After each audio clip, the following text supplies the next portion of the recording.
Едно като с дъски такова, имаш една надуваема лодка. И с това рошеви арменеца режат нещо.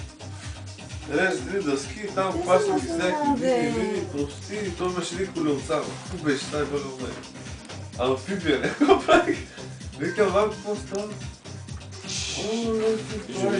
Това бяха на 60 масурата. Загадка си съм го виждал. Ето това не е. Това да не е човек, това възможно някакво огромно, ултра-огромно стоище, ама знаеш как е така? Също си. Космици. И десятка да е, това същата работа. Не може да стане, чак толкова се повтаря. Прочи да видиш, аз съм го чел 10 пъти, виж за какво става въпрос. 10 пъти. В Spotify после. Някакъв се занимава с глупости и решил да го направи.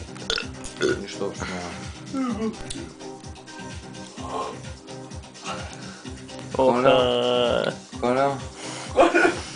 Коля. Да бе човек, това е истински софар по-удобно бе.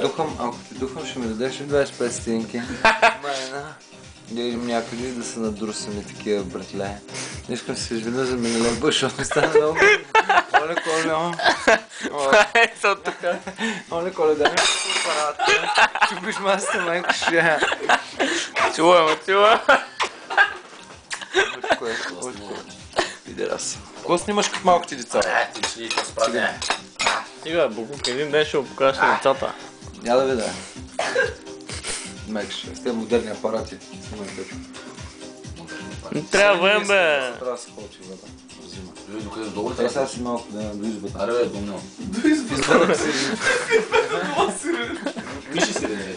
Има сирени, сега ще извадя, чакай малко. Малко сирени, така само ще убират пръстени. Излък сложи колкото има. Малко изваря така отстрани. Едно топче ще набравя. Камило, сега снимай майкше. Аре, какво се правиш? Ще видят, съм грозен, не. Ма снимаш колко пари го взея? 1000. 1000 лева.